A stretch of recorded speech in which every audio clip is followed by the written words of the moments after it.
안녕하세요. 부동산 PD 남승현입니다. 요즘 집값 정말 고공행진하고 있죠. 그래서 지금 이때 지급을 팔아볼까? 아니면 좀 더 기다려야 되나? 하고 고민들을 많이 하시더라고요. 그래서 이거를 지금 파는 게 좋을까? 좀 기다렸다가 파는 게 좋을까? 이렇게 좀 따져보는 시간을 한번 가져봤으면 합니다.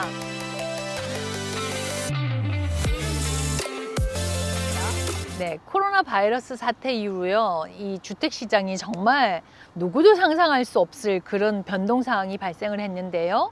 네, 그러면 지금 팔아야 할까요? 말아야 할까요? 뭐 이런 주택 시장의 영향도 있고요. 또 개인적인 상황의 그 상황도 존재를 할 겁니다. 그래서 그럼에도 최선의 선택을 위해서 방안을 위해 좀 더 자세하게 알아보도록 하겠습니다. 지금 집을 팔 때인가요? 네, 부동산 전문가들은 2021년보다는 느린 속도지만 주택 가격과 주택 수요가 2020년에도 계속 증가될 것이라고 추측을 했고요. 낮은 그 모기지 이자율과 또 물량 공급이 또 없잖아요. 재고 부족으로 인해서 시장 조건은 구매자들끼리 계속해서 경쟁이 될 것으로 예측을 하고 있죠. 실제 그렇게 일어나고 있죠. 그래서 현재 부동산은 당연히 셀러가 힘이 정말 센 강한 마켓입니다. 그래서 주택 소유자는 이제 세 가지 방안 중에 하나를 선택할 건데요. 집을 팔 걸지 생각을 할 때 지금이 집을 팔기에 가장 적당한 시기다라고 생각을 하실 거고, 두 번째는 좀 있으면 이제 부동산 마켓이 좀 조정이 올 테니까 그때까지 기다려보자. 세 번째는 이것저것 생각하느니 그냥 편하게 여기서 그대로 살자 하는 것이 있을 겁니다. 그럼에도 지금 이사를 해야 하는 이유가 있을 겁니다. 네, 가장 이제 중요한 게 직장이 예를 들어서 요즘 시애틀에서 얼바인으로 온다든지 아니면 텍사스에서 또 LA로 온다든지 이런 것처럼 직장의 변화, 가족이나 또는 기타 개인의 이유로 이렇게 빨리 이사를 해야 되는 경우가 있을 거고요. 또는 작은 집에서 더 큰 집으로 가는 경우가 있고, 또는 큰 집에서 작은 집으로 이사를 가는 경우도 있어요. 그래서 이런 상황이 생겼을 때 지금 당장 팔아서 높은 가격을 이용하는 게 좋은지, 아니면 다른 집을 구매하는 것이 더 쉬워질 때까지 기다리는 게 좋은지 이런 걸 결정하는데 도움이 됐으면 한다라는 거죠. 네, 그러면 이제 그렇게 하려면 조금 조사를 해보고 이런 유튜브도 듣고 그래야겠죠. 그래서 지금 집을 팔아야 할까 이렇게 고민을 하신다고, 그럴 때 그러면 내가 이제 집을 팔 때 적절한 판매 시기를 결정하는 방법을 잘 모를 때가 있잖아요. 그럴 때는 이런 사항들을 좀 고려해 보시라 하고 말씀드릴 수 있는데요. 첫 번째는 모기지 금리가 낮은 경우에요. 모기지 이자율이 낮으면 집을 팔고 새 집을 찾기에 좋은 시기라고 할 수 있겠습니다. 왜냐하면 위자율이 낮아진다는 것은 모기지 페이먼트가 낮아진다고 할 수 있고요. 따라서 새로 구입하는 집에서 더 많은 돈을 절약할 수 있다는 겁니다. 그러나 낮은 이자는 주택 소유자에게 양날의 검이 될 수도 있는 부분이 있죠. 왜냐하면 사고 팔 때는요, 바이어가 낮은 이자율을 이용해서 집을 살려고 그러니까 수요가 많아질 것이고요. 이거는 잠재적으로 큰 수익을 내고 내 집을 팔 수 있어서 좋지만, 그 이후에 또 내가 새로운 집을 찾아서 구매하는 데는 또 어려움을 겪을 수도 있기 때문입니다. 모기지 이자가 낮을 때는요, 집을 팔기 좋은 시기라고 할 수 있습니다. 작은 집을 팔고 더 큰 집으로 옮겨가는 경우에도 좋은 방안이 되기도 합니다. 두 번째, 주택 공급이 적은 경우에요. 구매자의 수요보다 주택 공급 물량이 낮다면 당연히 셀러스 마켓이 될 것이고요. 셀러는 더 많은 협상력을 가질 수 있어서 집을 팔기에 아주 좋은 기회가 됩니다. 예를 들면 컨티전시 조건을 강화를 한다든지 렌트백을 받을 수 있다든지 수리 안 해주고 에즈이즈 컨디션 조건으로 판다든지 이렇게요. 그래서 2022년에도 여전히 셀러스 마켓이고요. 요즘 이자가 좀 상승을 했죠. 3% 이상이 갔는데요. 그럼에도 구매자의 수요가, 그러니까 이자가 상승하면서 구매자 수요가 좀 낮아진다면 주택 시장이 진정될 수 있는 부분이 약간 있을 수는 있긴 합니다. 그러나 이 이자율에도 불구하고 인플레이션이 더 큰 작용을 하고 있는 걸로 보여지는 것 같습니다. 왜냐하면 요즘도 계속 높은 오퍼를 넣어야 되더라고요. 네, 세 번째, 리로케이션을 해야 하는 경우인데요. 이사를 해야 하는 상황이 생기게 되면 집을 매매할 거라고 생각을 하겠죠. 뭐 새로운 곳으로 직장을 옮기게 되거나 더 작은 집에서 더 작은 집으로 규모를 줄이거나 또는 뭐 가족의 이주로 늘어나는 가족을 위해서 더 큰 집으로 이사를 할 필요가 있을 때 이제 이사를 해야 되는 이유가 되겠죠. 요즘에는 보면 자녀가 이제 결혼하고 성장하면서 이렇게 아기 낳고 이래서 봐줘야 돼서 움직이는 경우도 꽤 많더라고요. 네. 그 다음에 네 번째, 당신의 집의 가치가 많이 상승을 했다고 치면, 예, 최근 2년간에 정말 강력한 셀러의 마켓이었잖아요. 그래서 집의 가치가 급상승을 했습니다. 그래서 소유한 주택이 이전보다 더 높은 가치로 평가된 경우에는 이제 매매를 통해서 주택의 그 자산을 현금화하는 것을 고려할 수도 있다라는 거죠. 이때는 뭐 집의 가치가 얼마나 올랐는지, 집에 또 얼마나 자산, 에퀴티가 쌓여 있는지에 따라서 주택 수요가 많을 때 판매를 하게 되면 상당한 수익을 가질 수 있을 것입니다. 네, 여전히 이렇게 집의 가치의 상승을 활용하고 싶다면 언제든지 뭐 다른 옵션을 찾을 수도 있을 겁니다. 뭐 예를 들면 집을 리모델링을 한다든지 또는 이렇게 돈을 그 힐락이라 그러죠. 캐시아웃을 한다거나 뭐 이런 것도 있고, 또 재융자를 하는 것이 또 집을 내가 파는 것보다 더 나은 선택이 될 수도 있을 거고요. 전체적으로 봤을 때는요, 집을 팔기에 가장 좋은 시기는 평균적으로 주택은 6월과 7월에 전국의 대부분의 지역에서 가장 빠르고 가장 높은 가격으로 판매되기도 합니다. 네, 그러면 집을 이제 뭐 어떻게 팔아야 된다거나 뭐 이런 결정이 좀 됐어요. 그러면은 집을 먼저 사고 팔아야 할까요? 팔고 사야 할까요? 셀러는 구매하고자 하는 매물이 충분하지 않기 때문에요. 신중한 결정을 해야 할 것입니다. 그러면 먼저 집을 구매를 하고 그 다음에 내 집을 판매하는 경우를 좀 살펴볼게요.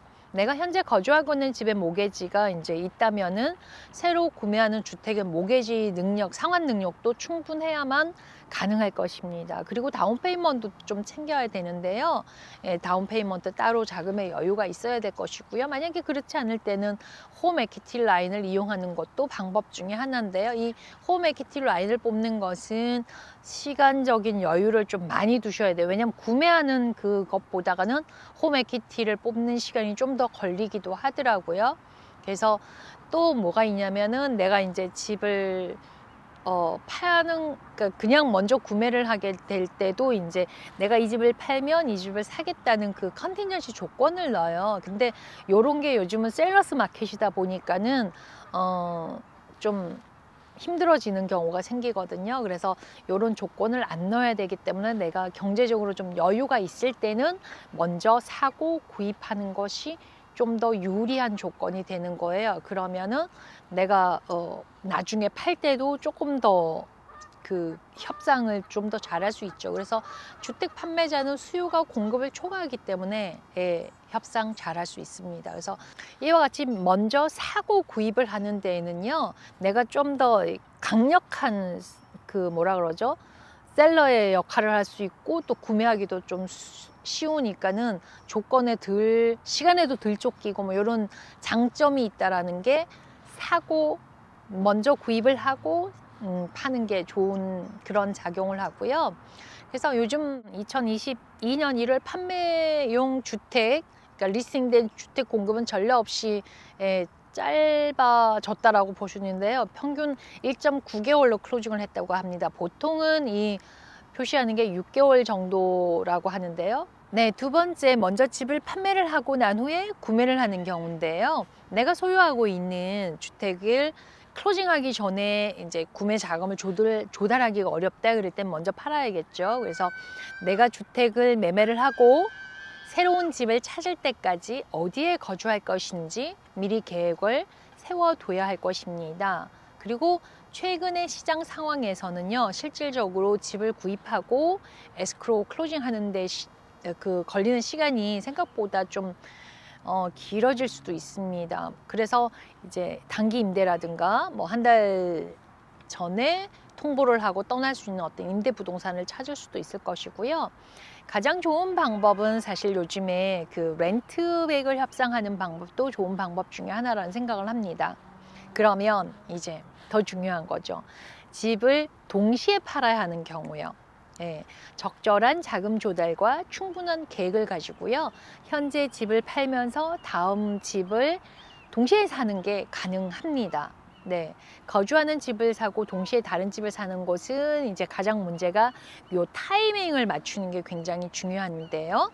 예, 현재 집에 이제 모기지가 있고 집을 팔기 전에 구입을 하면은 이 모기지 상환효과 두 자산의 유지 비용에 문제가 생길 수가 있잖아요. 그래서 집을 사기 전에 이제 팔면 매매가 끝난 후에 갈 곳이 없을 수도 있고요. 그래서 계획을 잘 세워서 준비를 잘 할수록 이 실수를 방지할 수 있다는 거죠. 그래서 적절한 자금 조달, 또 뭐 전략적인 가격 책정 및 협상을 통해서 자신에게 적합한 방식으로 판매 및 새로운 구매 시기를 정할 수가 있습니다. 동시에 매매를 하려면 몇 가지 전략을 필요로 합니다. 구매 및 판매를 위한 준비 작업이 많이 있으니까요. 가능한 한 빨리 두 가지 모두에 대한 준비를 시작을 해야 합니다. 예, 먼저 판매할 준비를 하셔야겠죠. 그래서 판매 준비를 하려면 좋은 리스팅 에이전트를 찾는 게 중요하겠죠. 예, 집 매매 준비에 대한 그러면 에이전트가 지침을 제공을 해줄 거잖아요. 그래서 필요한 수리나 정리, 청소는 기본으로고요. 그 다음에 좋은 가격이라든지 원하는 시간 맞춤을 할 수 있도록 이렇게 세팅을 해줄 겁니다. 그 다음에 이제 구매 준비를 해야 되는데요. 구매 준비는 가장 먼저 재정 상태를 확인을 하셔야 돼요. 융자 사진 승인도 준비를 해야 하고요.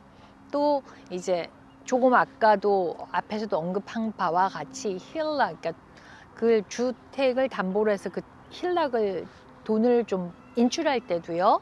이것을 미리 준비해 두는 게 좋습니다. 왜냐하면 이게 시간이 좀 많이 걸려요. 그래서 대출 기간은 주택을 시장에 내놓은 후에는 또 이 신용한도를 그러니까 힐락을 승인하지 않을 수도 있을 거거든요. 않을 거라고 봅니다. 예. 그래서 이렇게 힐락 그 주택 자금을 홈 에퀴티 론을 사용해서 다운 페이먼트를 준비를 한다면 미리미리 승인을 받아 놓는 것이 좋습니다. 또 어떤 경우 브릿지 론을 사용하기도 해요. 이게 뭐냐면 주택 구매를 하기 위해서 단기 대출 딱 받는 거죠. 그래서 대출에 대한 이자만 지불을 하고요. 최대 기간 한 1년 정도 해주는 브릿지 론인데요. 이건 일반적으로 이제 이 새로운 주택으로 옮겨갈 때까지 그 짧은 기간을 사용하기 위해서 브릿지 론을 하는데 이 브릿지 론은 위험하기도 하죠. 왜냐하면 이자가 굉장히 높거든요. 그래서 그때만 잘 이용하면 굉장히 좋다라는 걸 말씀드리고요. 그 다음에 이제 401k 같은 거 이제 그 투자 그 퇴직금으로 해놔놓은 거 있잖아요.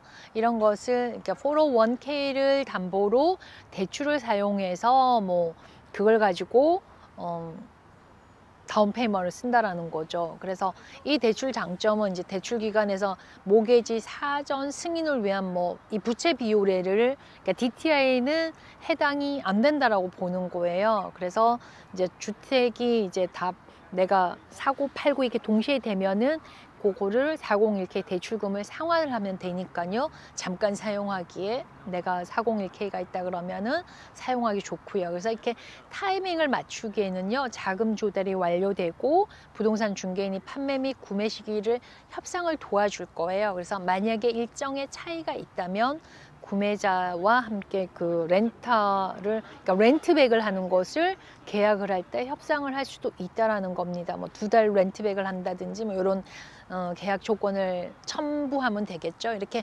간략하게 다시 정리를 하자면 여전히 강력한 판매자, 즉 셀러스 마켓이라는 거죠. 그래서 이거는 준비가 된 사람들을 위해서 집을 팔기에는 아주 좋은 시간이 될 수 있음을 의미하기도 합니다. 그래서 주택 판매를 고려해야 할 요소가 있는데요. 이 큰 결정이지만 또 큰 결정인 만큼 가볍게 여겨서는 안 될 건데요. 따라서 현재 집을 팔 준비가 되어 있지 않다라고 생각된다면 보류하는 것이 좋습니다. 홀드하는 것이. 그래서 가장 재정적으로 정보에 입각한 결정을 내리기 위해서는 구매 또는 판매를 결정하기 전에 모든 옵션을 좀 조사를 하고 분석을 하시라고 말씀드리고 싶습니다. 네, 네 번째 주택 매매를 좀 기다려야 하는 경우는 어떤 경우일까요? 네. 집을 팔아야 하는 이유가 있는 것처럼 기다림을 고려해야 하는 이유도 있을 거예요. 지금 집을 팔아야 하는 것이 최선의 선택이 아닐 수 있는 몇 가지 시나리오를 살펴보면요. 홈 에퀴티가 충분하지 않은 경우에겠죠. 모게지 원금을 상환하고 나면 홈 에퀴티가 이렇게 생기잖아요. 그래서 이렇게 에퀴티가 많지가 않아서 주택 가치보다 모게지 원금이 더 높을 때는 도리어 주택 판매를 해서 추가로 비용이 더 발생할 수가 있다라는 거예요. 그래서 사실 뭐 예전에는 서브프라임 땐 그런 경우 많았는데 요즘은 사실 부동산 시장에서 워낙 높기 때문에 이럴 확률은 많지는 않다라고 보는 거고요. 두 번째는 공급이 높은 경우에요. 주택시장에 구매자보다 더 많은 주택 공급이 일어나고 있다면 판매를 기다려 보는 거가 좋다라는 거죠. 판매 환경이 좋다고 할 때까지요. 왜냐하면 공급이 많다는 건 판매 환경이 좋지 않다라고 보는 거잖아요. 근데 현 상황에서는 좀 안 맞네요. 그죠?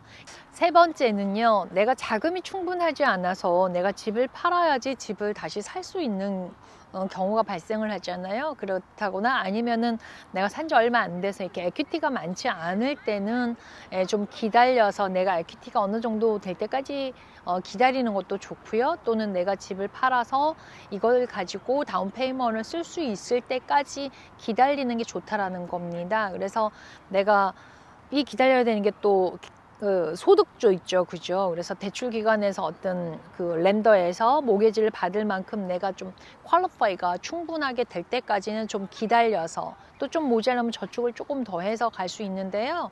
요거는 그 상황에 따라서 어떤 그 테크니컬이 좀 필요한 부분인 것 같아요. 마지막 세 번째는요. 그래서 이제 좀 주변에 믿을만하고 좀 유능한 에이전트를 만나셔서 상담을 해보시면 좋을 것 같고요. 오늘은 내가 지금 집을 팔아야 할까요? 아니면 좀 더 기다릴까요? 아니면 이대로 살까요? 뭐 이런 고민들을 많이 하시는 분들을 위해서 제가 이렇게 좀 준비를 해봤는데요. 좀 도움이 되시면 좋을 것 같고요. 오늘은 여기까지입니다. 부동산 PD 남승희였습니다. 지금 구독, 좋아요 눌러주세요. 감사합니다.